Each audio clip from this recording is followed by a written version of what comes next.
Hello दोस्तों, आपका स्वागत है मेरे YouTube चैनल पर।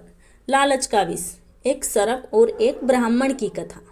एक समय की बात है, लालपुर नाम के एक गांव में सुखदेव नाम का एक दरिद्र ब्राह्मण अपनी पत्नी और अपने एक बेटे के साथ रहता था। बहुत गरीबी में वो जैसे तैसे अपना जीवन यापन कर रहा था। सुखदेव भगवान शिव को बहुत मानता था, मन ही मन हमेशा उनका नाम जपता रहता। तो वहीं ब्राह्मण की पत्नी बहुत ही ज़्यादा धूर्त और लालची थी। वो हमेशा किसी न किसी बात को लेकर पति से झगड़ती रहती। ब्राह्मण की पत्नी ने ब्राह्मण से कहा कि इस गांव में तो कोई भिक्षा भी नहीं देता, आप दूसरे गांव में जाकर भिक्षा ही क्यों नहीं मांगते। इस तरह दरिद्रता में हम कब तक जिएंगे।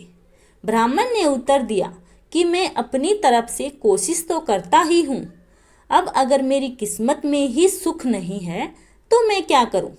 ब्राह्मण की पत्नी बोली, आपकी बातें खाली बड़ी बड़ी निकलती हैं, करने के नाम पर कुछ नहीं। घर में बैठकर क्या करोगे, जाओ बाहर और कुछ कमा कर लाओ। रोज रोज ब्राह्मणी के झगड़े और तानों से तंग आकर एक दिन वो अपना पोथी पत्रा उठाकर घर से दूसरे गांव चला गया। उस गांव में जाकर भागवत कथा सुनाने का उसने बहुत प्रयास किया, लेकिन कोई उससे कथा सुनने को तैयार ही न था। ऐसे में दुखी होकर वो वापस अपने गांव लौटने लगा। रास्ते में एक पीपल के पेड़ के नीचे जाकर विश्राम करने लगा। उस विशाल पीपल के पेड़ की जड़ में एक काला नाग रहता था। ब्राह्मण मन ही मन सोचता है, हे भोलेनाथ, ये आपकी कैसी माया है।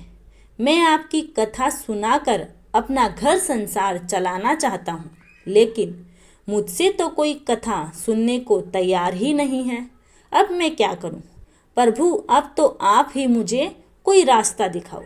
हे प्रभु, मैं यहीं इस पीपल के वृक्ष के नीचे बैठकर कथा कहता हूँ और आप ही मेरी कथा को सुनो, क्योंकि और तो कोई सुनता ही नहीं है। ये सोचकर ब्राह्मण वहीं अपने पोथी पत्रा निकालता है और विधि पूर्वक कथा कहना प्रारंभ करता है। जैसे ऐसे में पेड़ की जड़ में बैठा वो नाग कथा सुनने लगता है। पूरी कथा को वो बहुत ही ध्यान से सुनता है। जब कथा समाप्त होती है तो बाहर आकर ब्राह्मण को एक सोने का सिक्का दक्षिणा में देता है और फिर कहता है कि ब्राह्मण, तुम रोज यहाँ आकर कथा कहा करो, तुम्हें और कहीं जाने की जरूरत नहीं है। मैं तुम्हें रोज एक सोने का सिक्का दक्षिणा में दूंगा, लेकिन ये बात तुम किसी से मत कहना। ब्राह्मण उसकी बात मान लेता है। नाग के जाने के बाद वो भगवान शिव को धन्यवाद देते हुए कहता है कि प्रभु, आपने तो मेरी जिंदगी ही बदल दी। मैंने आपसे थोड़ा मांगा, आपने तो मेरी झोली भर दी। आपकी महिमा अपरंपार है। अब तो ब्राह्मण रोज सुबह सवेरे नहा धोकर आ जाता और उस नाग देवता को कथा सुनाता और रोज वो एक सोने के सिक्के को लेकर घर जाता। बहुत जल्द ही वो दरिद्र से अमीर बन गया। अब उसके पास किसी चीज की कोई कमी नहीं थी। पूरे गांव के लोग उसकी प्रगति को देखकर आश्चर्यचकित थे। लोगों के मन में तरह तरह के सवाल पैदा हो रहे थे।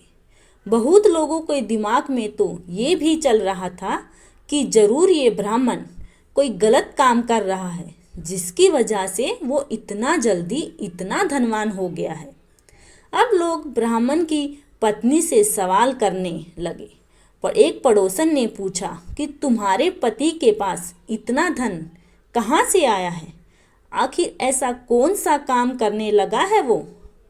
ब्राह्मण की पत्नी बोली, वो दूसरे जगह पर जाकर कथा सुनाते हैं, उसी से उन्हें जो धन मिलता है वो ले आते हैं। पड़ोसन ने आश्चर्य से कहा, कथा सुनाने के लिए इतना धन भला कौन देता है। अब तो उसकी पत्नी के मन में भी सवाल उठने लगे। तो वो पति से पूछने लगी कि इतना धन आपको कौन देता है। लेकिन ब्राह्मण से तो नाग देवता ने किसी को भी कुछ बताने से मना किया था, इसलिए वो कुछ नहीं बताता। लेकिन उसकी पत्नी तो उसके पीछे ही पड़ गई। वो हर जिद करने लगी जिससे ब्राह्मण सोने के सिक्के के बारे में उसे बता दे कि वो कहाँ से आता है।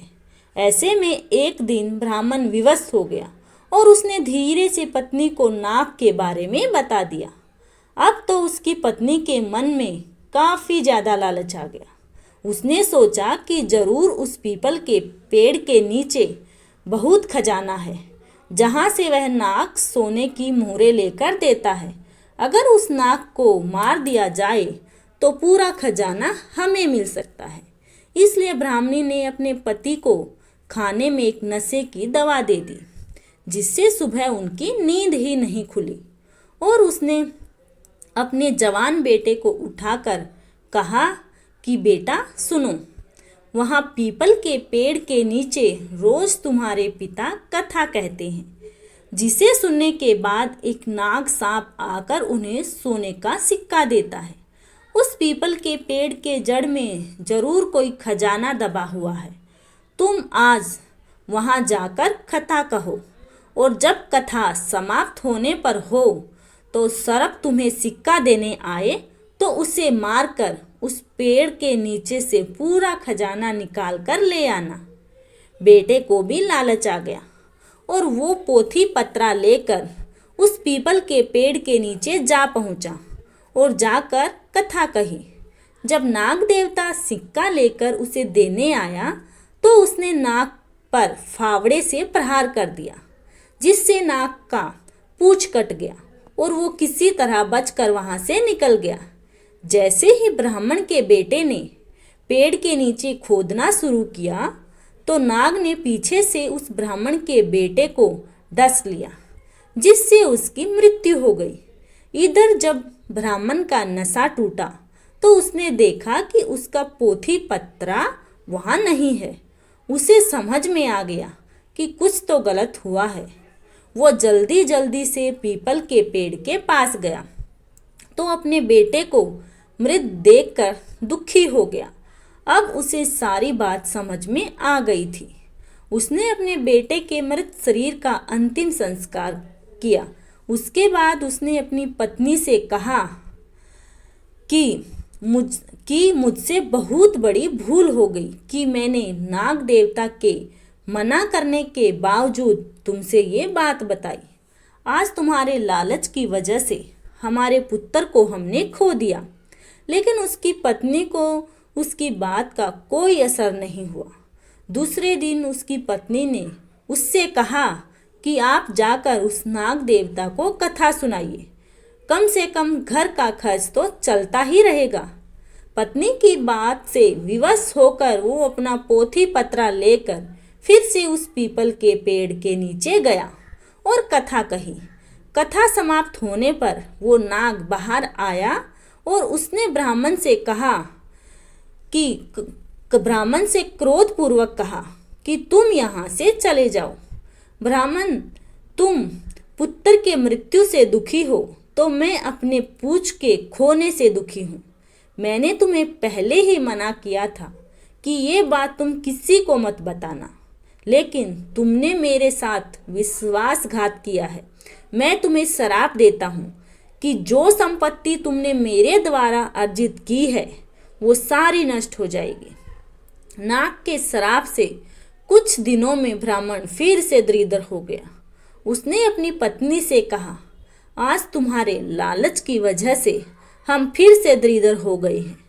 अब उसकी पत्नी को भी अपने किए पर काफ़ी पछतावा हुआ, लेकिन होनी को कौन टाल सकता है और बीता हुआ समय भी वापस नहीं आता। दोस्तों, इस कहानी से हमें यह सीख मिलती है कि इंसान को कभी भी ज़्यादा लालच नहीं करना चाहिए, क्योंकि ज़्यादा लालच इंसान के लिए घातक साबित होता है। धन्यवाद दोस्तों। जिसको भी यह कहानी पसंद आई, please like, share and subscribe my channel. धन्यवाद।